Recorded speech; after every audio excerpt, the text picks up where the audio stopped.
Hello, and welcome to the Employee Safety Podcast from Alert Media, where you'll hear advice from experienced safety leaders on how to protect your people and business. I'm Peter Steinfeld. It's winter weather season again, and that means it's time to prepare your people and business for potential disruptions. I'm excited to welcome Alert Media's senior meteorologist, Jason Moreland, back to the show to provide an early winter season forecast, plus some tips for protecting your locations and workforce from winter-related hazards and events. Let's hear what he has to say.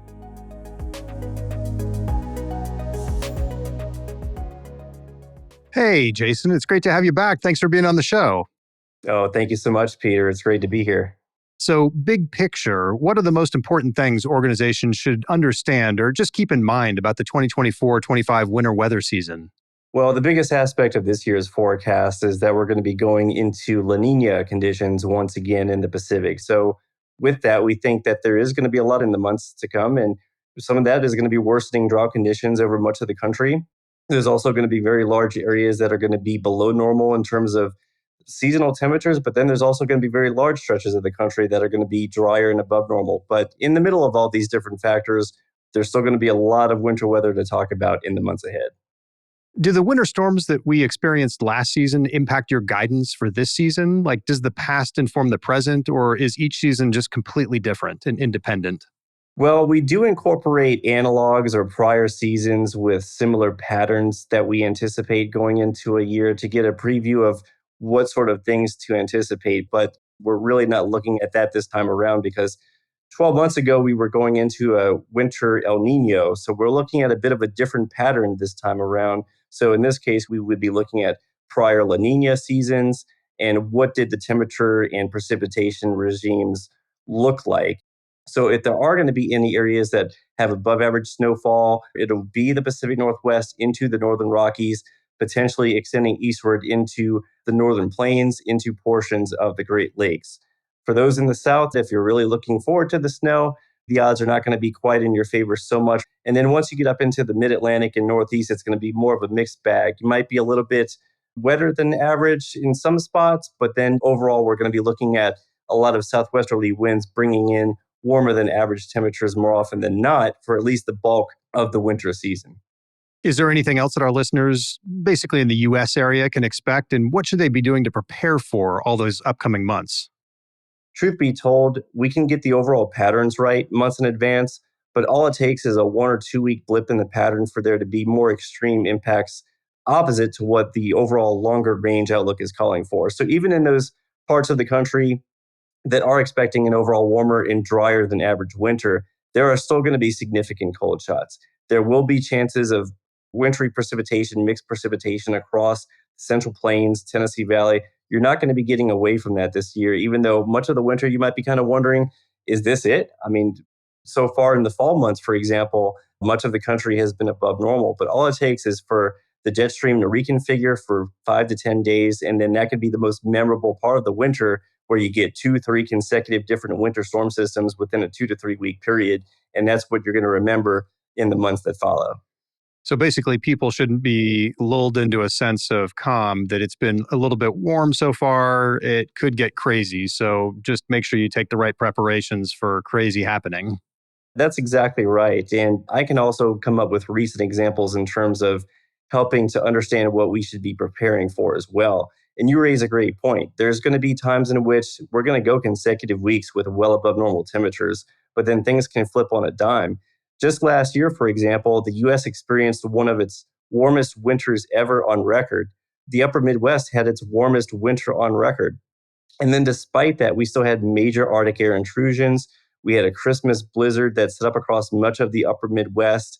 The middle month of January was incredibly chaotic throughout the country. We had one major winter storm after another. There was a state of emergency that was issued in Oregon due to significant ice accumulation. Over 200,000 people were without power for an extended period of time.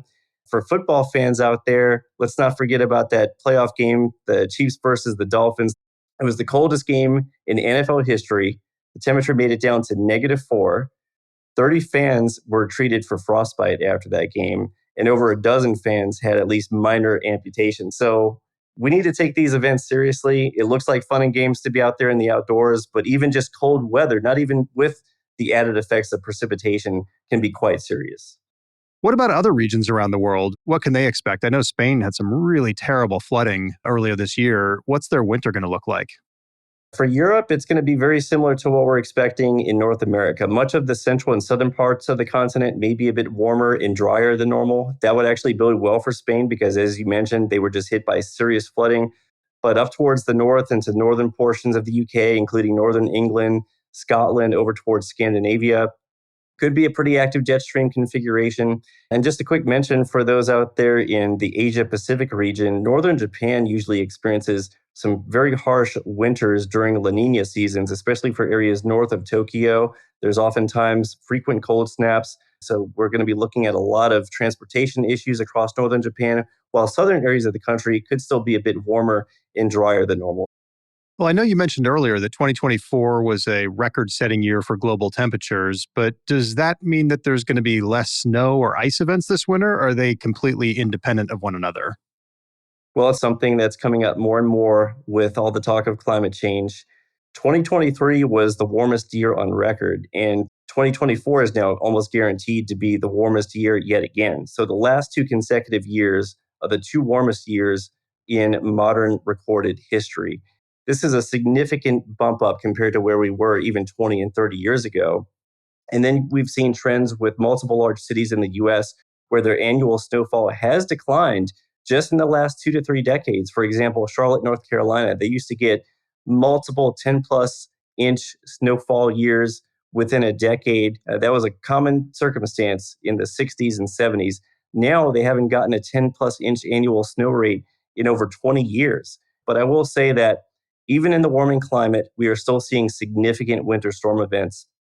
For example, Chile had their coldest May period in over 74 years. In fact, much of South America was in the middle of a significant deep freeze event during their peak winter months. So, overall, yes, the climate is warming. Winter snowfall totals are down, but there is still going to be significant cold snaps.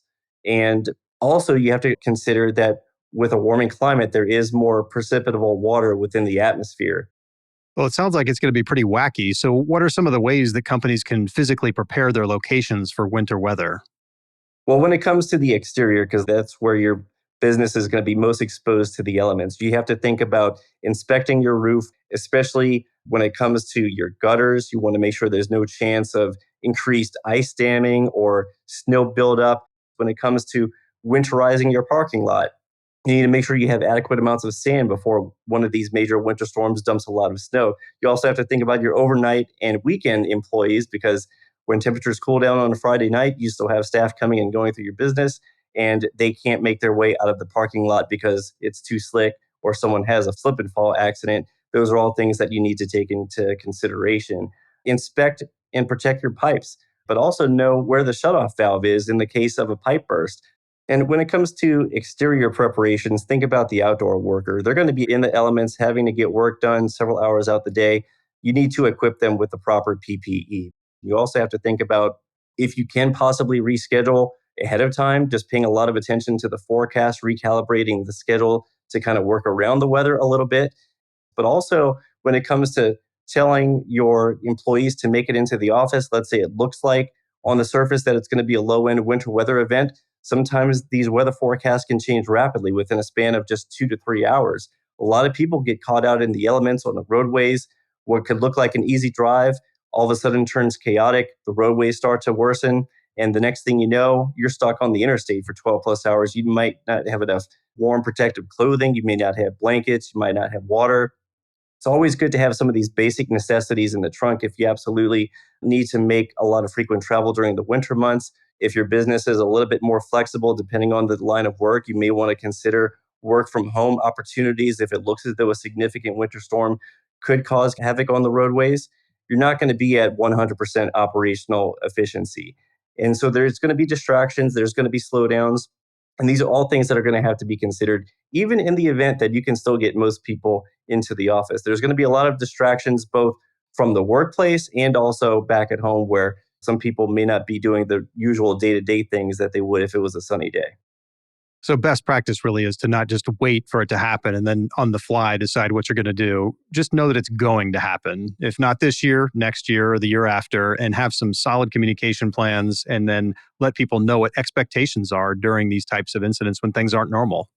Yeah, absolutely. And then you also want to create some flexibility within the plan because not all the time do you have 2 or 3 days notice that it is going to be that significant. There's been plenty of what seemed like a lower end winter weather advisory that we wake up to. People are going about their normal business, getting ready for work. And then all of a sudden, the forecast escalates between 6 a.m. and 10 a.m. So you should have a rapid snap in place plan for those couple times out the year where things maybe start to happen unexpectedly. There is at least some sort of contingency in place for those moments. Well, staying on top of weather forecasts can be really overwhelming. There's just so much information to digest. The forecast can be inaccurate, and a lot of people just don't really understand meteorology lingo and context. So, with that in mind, what's the best way for safety professionals to consume and get the most benefit from a forecast? I think just having a better understanding of weather terminology will help everyone. So even though it may sound like an extra lift right now, I don't think it hurts to go to weather.gov, pull up their glossary, just take a very quick overview of some of the most basic, most commonly used weather terms. I think another big thing is just simple understanding of what these different winter weather alerts from the National Weather Service even represent. There's so many different ones. We're trying to narrow down the scope of those, but winter storm warning means all the ingredients are there, all the conditions are in place. You will have a significant impactful event. Winter storm watch means the ingredients are coming together. Things haven't quite formally come together just yet, but there is the potential for a significant event within roughly a 36 to 48 hour period. And then when it comes to winter weather advisories, anytime someone hears the word advisory, they kind of interpret that as a downgrade from a watch or warning. But I've also seen plenty of circumstances in which a winter weather advisory has translated to hazardous road conditions and disruptions. And really, those situations are for when those winter weather advisories are issued when there is the possibility of hazardous conditions in place. So don't completely dismiss those just because they don't have a blizzard warning or winter storm warning attached to them. Excellent advice. Anything else you'd like to share that can help our listeners be more prepared for winter weather as we wind things down here? Education when it comes to weather is always something that people are curious about. If you want to take a deeper dive, you can go to theweatherprediction.com. There's a lot of basic tutorials, but then they even have in-depth things to where if you want to even look at some of the forecast models, it teaches you how to interpret that.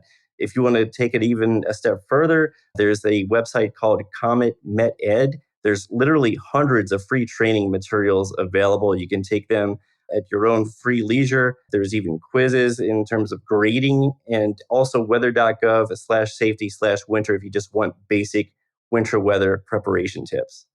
Well, excellent. Jason, as always, fantastic information. Thank you so much for being on the show and for all that you and the team do to keep our customers safe when the weather gets nasty out there. Oh, no problem at all. Thank you, Peter, and good luck to everyone. Stay safe out there this winter. To learn more about Jason and his work with Alert Media, click the links in the episode description. You can also check out the video highlights from today's episode on YouTube. Don't forget to subscribe, rate, and review the show wherever you get your podcasts. Stay safe out there. Thank you for listening to the Employee Safety Podcast from Alert Media, the industry's most intuitive emergency communication and threat intelligence solution. To learn more about how to protect your people and business during critical events, visit alertmedia.com. Until next time.